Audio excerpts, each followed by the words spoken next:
Olá pessoal, essa semana nós vamos tratar de 3 assuntos principais na disciplina de História da Educação.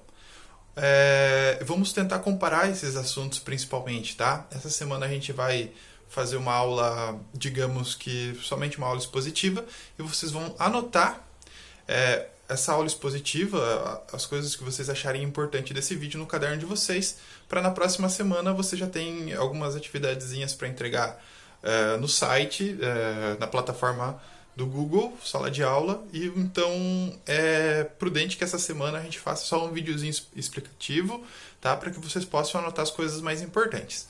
Bom, a primeira coisa, vocês fizeram lá no início do trimestre uma pesquisa sobre a origem da escola. E agora o professor passa para vocês um texto intitulado Então Nasce a Escola. O que esses textos têm de diferença um do outro? O que tem de diferente a pesquisa que vocês fizeram lá no início do trimestre para o texto que agora vocês tiveram que fazer algumas atividades, fazer um resumo, enfim, interpretar ele? Primeiramente, a pesquisa que vocês fizeram lá no início do trimestre, ela é principalmente uma pesquisa de história oficial. Né? Muitos de vocês fizeram uma pesquisa e colocaram lá na pesquisa, olha, a primeira escola está dizendo que foi lá em tal país, ou a primeira escola diz que foi tal cultura que construiu a primeira escola formal. Esse texto não, esse texto ele vem fazer a reflexão das primeiras escolas. Então a primeira coisa, como que surgem as escolas? Tá? As primeiras escolas, o texto vai trazer que surgem principalmente quando que as primeiras sociedades começam a ter um grau de complexidade um pouco maior. Então, quando que as tribos elas passam a crescer um pouco mais, né? As tribos elas deixam de ser nômades, elas passam a ser sedentárias, quer dizer, as tribos elas passam de viajar de um canto para o outro buscando alimento e elas passam a ser sedentárias, elas passam a se localizar somente num lugar.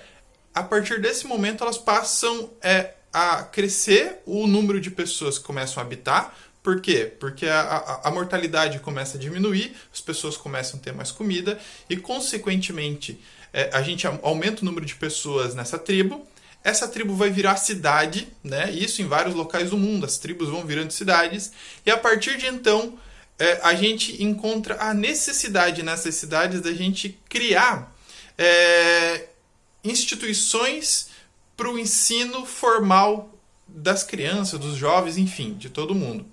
Até então na tribo não. Até então a educação era feita por todo mundo, o garoto aprendia como é que fazia, como é que pescava, o mesmo garoto muitas vezes aprendia como é que se batalhava na guerra, a garota aprendia os cuidados muitas vezes de dentro de preparação de alimentos ou de confecção de algum tipo de roupa, mas as questões com relação à educação nessas tribos elas eram passadas para todo mundo. Todo mundo sabia fazer tudo que era necessário para viver nessa tribo.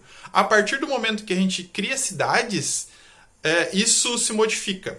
Né? A gente começa a criar instituições para que ocorra a educação formal das pessoas. Bom, o que o texto vai dizer? O texto ele vai falar assim, olha, a partir do momento que a gente cria instituições específicas para a educação das pessoas, a gente também começa a criar desigualdade social aí. Certo? Então, a gente tem diferentes educações para diferentes pessoas. Né? Já acontecia lá atrás? Acontecia. Por quê? Porque muitas vezes a garota recebia uma educação diferente da do garoto. Então, a garota ficava responsável pela educação de como cuidar da casa, de como trabalhar em algum local, e o garoto recebia educação para outro tipo de coisa. A partir de agora, não. A partir de agora, a gente vai ter uma educação diferente numa desigualdade social, digamos que muito mais aparente.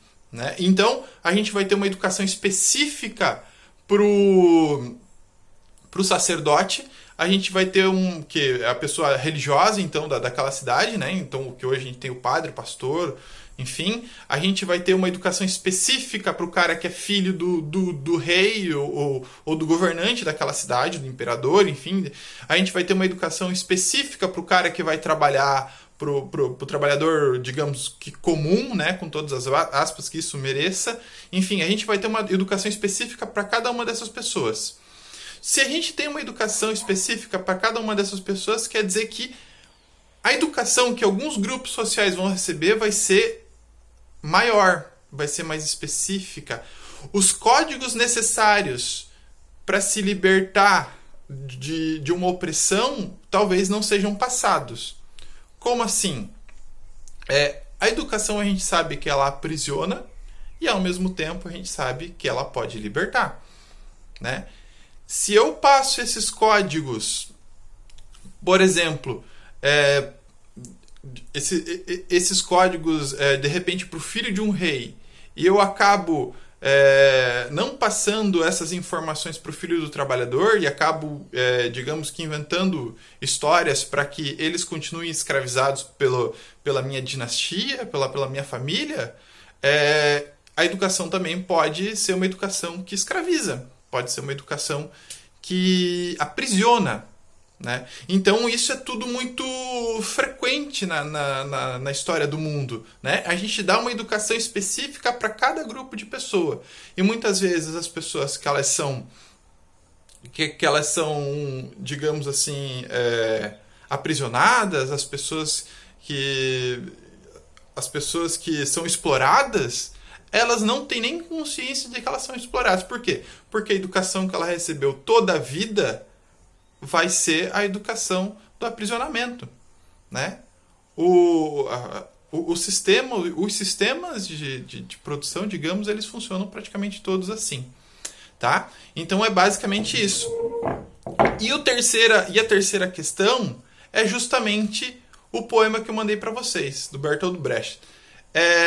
Esse poema ele vai fazer a seguinte indagação: pô, quem que foi que construiu as cidades antigas? Quem foi que construiu as pirâmides? Quem que foi que construiu as cidades gregas, as cidades romanas?